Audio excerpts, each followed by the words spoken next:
இயேசு கிறிஸ்துவின் நாமத்தில் அன்பின் வாழ்த்துக்கள். இந்த நாளில் ஆண்டவர் உங்களுக்கு தருகிற வார்த்தை ஏசாயா அதிகாரம் 38:5. உன் கண்ணீரை கண்டேன். பிரியமானவர்களே, இந்த காலை வேளையில உங்களோடு கூட ஆண்டவர் இந்த வசனத்தின் மூலமாக பேச போகிறார். எங்களுக்கு தெரிந்த ஒரு சகோதரி, அவங்க சரீரத்தில் திடீரென அவங்களுக்கு ஒரு பலவீனம் வந்தது.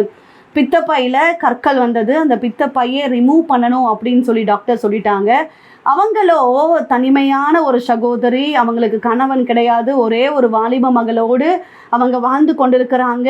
ஆண்டவரே, நான் என்ன செய்ய போகிறேன்? எனக்கு துணையாக யாரும் இல்லையே. நான் ஹாஸ்பிட்டலில் ஒருவேளை அட்மிட் ஆகி ஆப்ரேஷன் பண்ணாலும் என்னை பராமரிக்க, என் கூட இருந்து எனக்கு உதவி செய்ய யாரும் இல்லை அப்படின்னு சொல்லி அவங்க கண்ணீரோடு ஜெபிப்பார்கள். பிரியமானவர்களே, ஹாஸ்பிட்டலில் போய் ஸ்கேன் எடுத்து பார்த்து டாக்டர் எல்லாம் சொன்ன ஒரு ரிப்போர்ட், நிச்சயமாக அதை நீங்கள் ரிமூவ் பண்ணணும், ஆப்ரேஷன் பண்ணணும் அப்படின்னு தான் ஃபைனல் ரிப்போர்ட் சொன்னாங்க.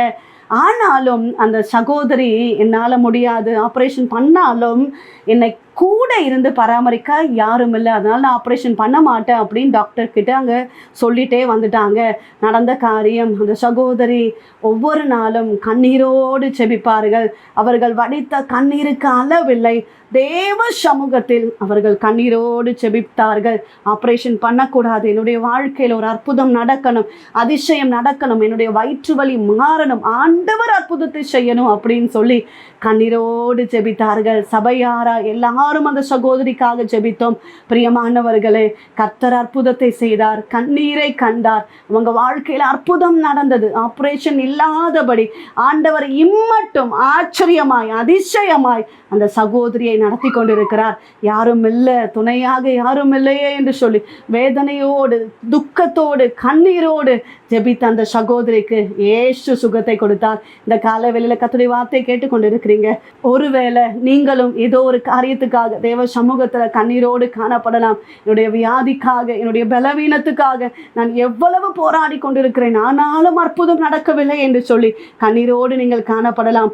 உங்க வாழ்க்கையில கர்த்தர் இன்றைக்கு ஒரு அற்புதத்தை செய்கிறார். உங்க கண்ணீரை அவர் காண்கிறார். அவர் துருத்தியில வைத்திருக்கிறார். உங்க அலைச்சல்களை எண்ணின ஆண்டவர், உங்க கண்ணீரை காண்கிற ஆண்டவர் நிச்சயமாக உங்க வாழ்க்கையில அற்புதத்தை செய்வார். விசுவாசத்தோடு தேவ சமூகத்துல செபிங்க. உங்க வாழ்க்கையில பலவீனங்கள் மாறும், போராட்டங்கள் மாறும், அற்புதங்கள் நடக்கும். கர்த்தர் பெரிய காரியத்தை செய்வார். ஜெபிப்போம். எங்க நேசிக்கிற எங்கள் நல்ல தகப்பனே, இந்த கால வேளைக்காக நன்றி செலுத்துகிறோம். கர்த்தர் தந்த நல்ல வார்த்தைக்காக நன்றி அப்பா. உன் கண்ணீரை கண்டேன் என்று சொல்லி இருக்கிறேன். தேவ பிள்ளைகள் எந்த காரியத்துக்காக அழுது கொண்டிருக்கிறார்களோ இந்த காரியங்களை கர்த்தர் அற்புதத்தை செய்வீராக.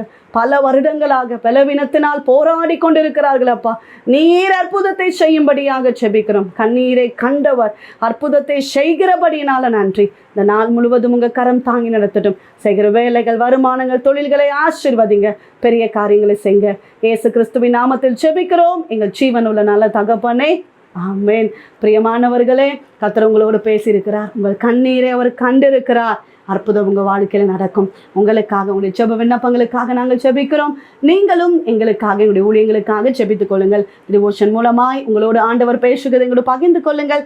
இந்த வார்த்தை அநேகருக்கு பிரயோஜனமாக இருக்கும் என்றால் அநேகருக்கு ஷேர் பண்ணுங்க. God bless you.